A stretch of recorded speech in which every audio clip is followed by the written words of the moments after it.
On this particular boat, we're going to use a constant height ridge pole. What that means basically is the ridge pole will be the same height from bow to stern, but we have to determine the height of the ridge pole. In order to do that, we're going to go to the widest point of the boat, and we want to be a minimum of about 8 inches above the height of the lifeline stanchion with our rib on each side. Fred's matching what I have, and then in the center we're going to measure.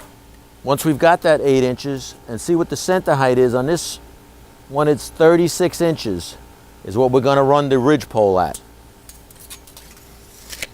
Now if this boat had a cabin top or anything higher, you might want to use the ridge pole that tapers down towards the bow and tapers down towards the stern. You go over the highest point and then angle down towards the stern and down towards the bow. But we always get the height of that ridge pole at the widest, highest point of the boat. The second part of determining the height of the ridge pole, what we're going to do is take 2 pieces of tubing and put them together. That'll be long enough for us to reach the bow. We'll tighten the screws.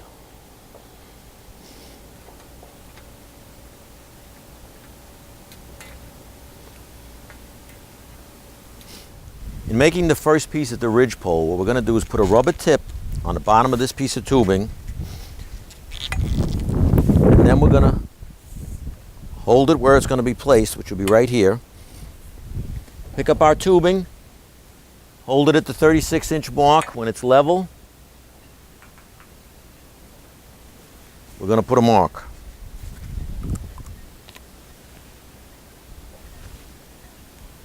That'll give us a place to bend this piece of tubing for the first ridge pole. All right, now we've bent the first ridge pole. This bend is kind of different on every boat. It's just basically you're going to have to look at what you need and bend it accordingly. Sometimes if you bend a little too much, you can take some bend out, but what you want is try to have the upright sitting in a good spot on the deck like this is. It can be straight up or a slight angle to it. And then when it levels out at the top, it's going to be at your 36-inch height. Now if you were to make this too long, just determine how much too long it is. If it's 1 inch or 2, take the rubber tip off, cut it off the bottom and bring it back down. That's the first ridge pole in place. Then we're going to fasten it with a cover clamp.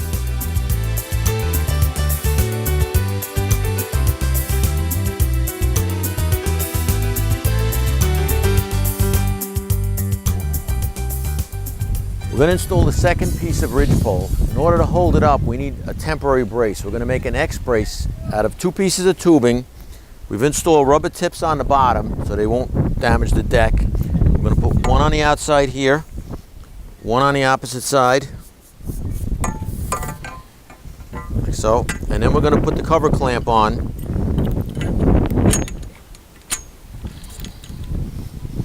We're going to measure 36 inches. Hold that there, Fred.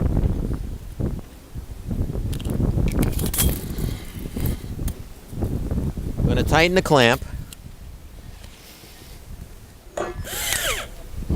Okay, just snug the clamp a little bit. Then we're going to take our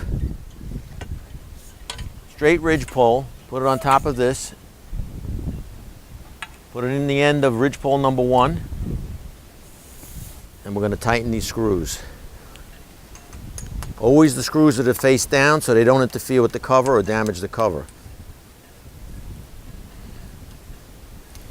Now the height of the ridge pole is level to the plane of the boat basically at this point.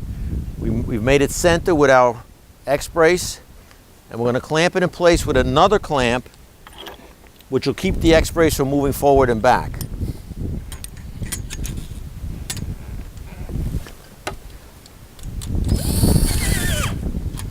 Okay, now we've got our ridge pole started. We'll put another one on, which will be ridge pole number 3, and we'll keep moving towards the stern.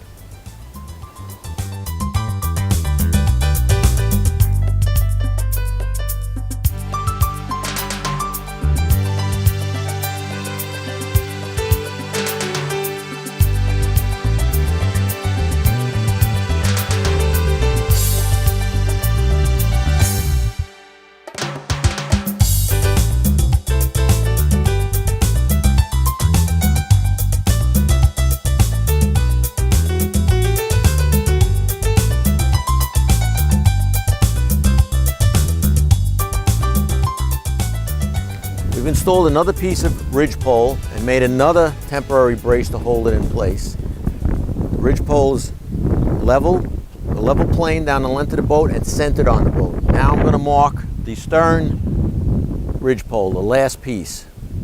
All right, we're going to install the last piece of tubing in the coupling. We're going to tighten the screw to hold it in place. Just one screw is enough just to hold it temporarily.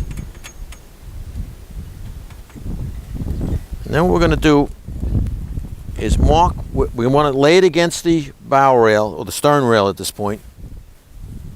And it's sitting on the deck with a rubber tip on it. And we're going to mark where the two tubings meet now.